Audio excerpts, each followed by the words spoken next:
In this activity, we're going to look at gravitropism, which is a plant's growth response to gravity. This is one of the most important ways plants orient themselves in their environment. You'll see how roots and shoots respond in opposite directions and how the same hormone, auxin, can produce different effects in different tissues. Gravitropism is a plant's directional growth response to gravity. Roots are positively gravitropic, meaning they grow downward toward gravity. Stems are negatively gravitropic, meaning they grow upward away from gravity. This bending response is controlled by auxin, just like stem bending in other tropisms. However, an important twist here is that roots and stems respond differently to the same auxin concentration. In stems, auxin generally promotes cell elongation, so more auxin usually means more growth on that side. In roots, however, higher concentrations of auxin can inhibit elongation. That means the same hormone can cause opposite growth effects depending on the tissue. When growth is uneven from one side to the other, the organ bends, allowing roots and shoots to orient themselves correctly with respect to gravity. The big idea here is that plant hormones don't act the same way in every tissue. The same signal, or auxin, can cause stimulation in one organ and inhibition in another. This tissue-specific sensitivity is what allows plants to grow in organized functional directions, with roots going down and shoots going up. Before you look at the experiment, think about this question.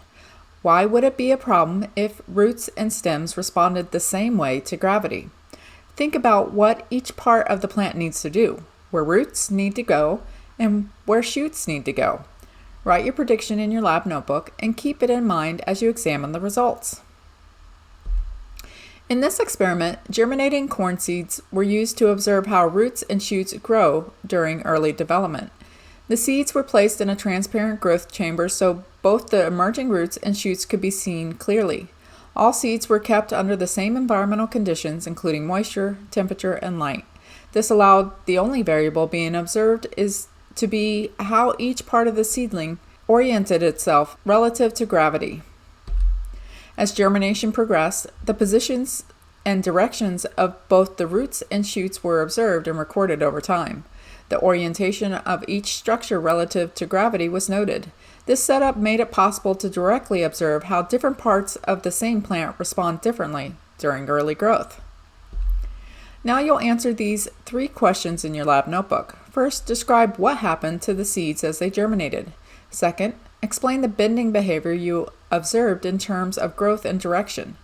Finally, think about what this tells you about hormone sensitivity, why the same hormone can cause different responses in roots and shoots. The key takeaway from this activity is that gravitropism helps orient plant growth so roots grow downward and shoots grow upward. Auxin is involved in controlling this bending, but different tissues respond differently to the same hormone. This difference in sensitivity is essential for proper plant development and overall form.